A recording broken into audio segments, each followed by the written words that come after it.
맞습니다. 오늘은 방첩사 블랙리스트 관련해서 말씀드리도록 하겠습니다. 시작하겠습니다. 방첩사 블랙리스트 제2차 종합특검을 통해서 낱낱이 밝혀야 할 것입니다. 그동안 소문으로만 무성했던 방첩사 블랙리스트 문건을 공개합니다. 소위 최강욱 블랙리스트라고 불리는 군 법무병과 관련 참고 보고 문건입니다. 군 관계자에 의하면 여인형 방첩사령관 시절인 2023년 11월부터 2024년 11월까지, 그러니까 내란 준비 기간이었다고 할 수 있죠. 1년간 내란 준비하는 그 시기에 총 700건이 넘는 방첩사 블랙리스트를 작성했다는 것입니다. 이 문건들을 김용현 전 경호처장과 용산 대통령실에 꾸준히 보고를 해왔고 또 지침도 받았다고 합니다. 방첩사 블랙리스트는 지난 1년간 공수처, 특검, 국수본에서 수사를 했으나 어떤 이유에서인지 공개를 하지 않았습니다. 왜 공개를 하지 않았는지도 2차 특검을 통해서 낱낱이 밝혀져야 할 것입니다. 군내 기득권의 장난과 방해가 아닌지도 밝혀져야 할 것입니다. 1980년 전두환 보안사 시절에도 인사검증 이유로 현역 군인에 대한 세평 수집과 인사에 개입했고 불법적인 민간인 사찰을 자행했었습니다. 그런데 2023년 여인형 방첩사에서도 블랙리스트를 통해서 군 인사에 개입하고 민간인 사찰을 부당하게 불법적으로 한 것으로 드러난 것은 매우 충격적인 일이라 할 것입니다.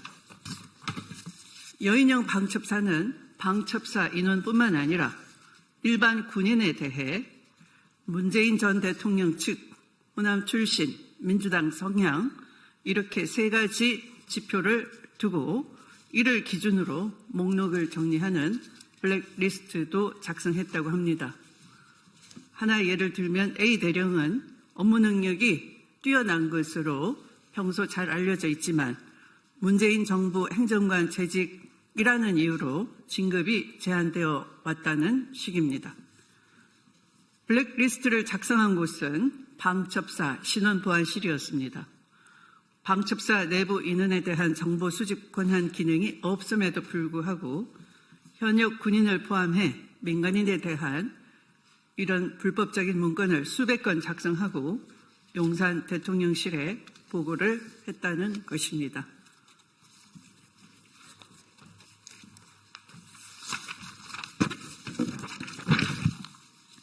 또한 민간 의료계 파업 등에 장기간 투입되어 내부 불만이 높아진 군의관들을 대상으로 군의관 블랙리스트를 작성하기 위해 군의관들의 정치 성향 등을 사찰 수집했다고 합니다.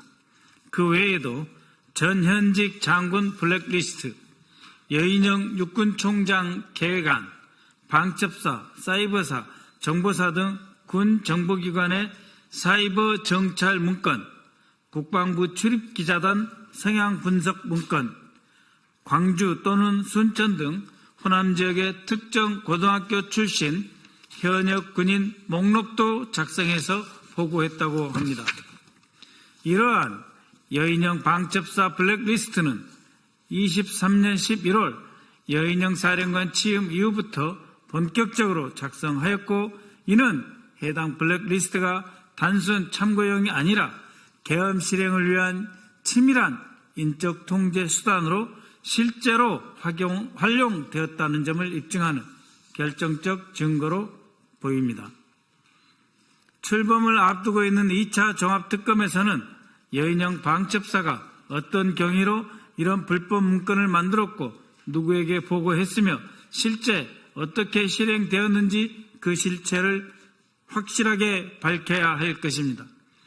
이러한 여인형 방첩사의 블랙리스트와 민간인 사찰 문건은 12.3 내란의 실체를 밝히는 데 결정적인 역할을 할 것으로 보입니다. 감사합니다. 네. 네. 이것이 중요한 것은 12.3 내란의 방첩사 내부의 준비였다는 것입니다. 목표는 12.3 내란이고 12.3 내란 이후에 군 내 그들이 벌인 친위 쿠데타에 대한 반항 세력들을 사전에 제거하려면 말 잘 듣는 군 사법 조직이 필요했던 것입니다. 군 검사와 군 판사들을 말 잘 듣는 육사 출신으로 일사불란하게 포진해 놓고서 계엄을 준비하려 했던 것으로 보이는 것입니다. 그래서 이 거대한 내란의 모의, 기획, 또 내란 이후에 군내 통제를 위한 군 사법 작용을 위한 그들의 조직을 미리 준비하기 위한 치밀한 계획이었다는 점에서 이것은 특검을 통해서 2차 특검을 통해서 반드시 규명되어야 하는 것이고 바로 이러한 점은 1차 특검이 간과한 아주 중대한 실수라는 것도 여러분께 다시 한번 강조를 해드리고 싶습니다. 감사합니다. 밖에 나가서 질의응답을 받도록 하겠습니다. 네, 앞에 서두에 추미애 법사위원장님이 강조하셨습니다만 한 번 더 강조드립니다.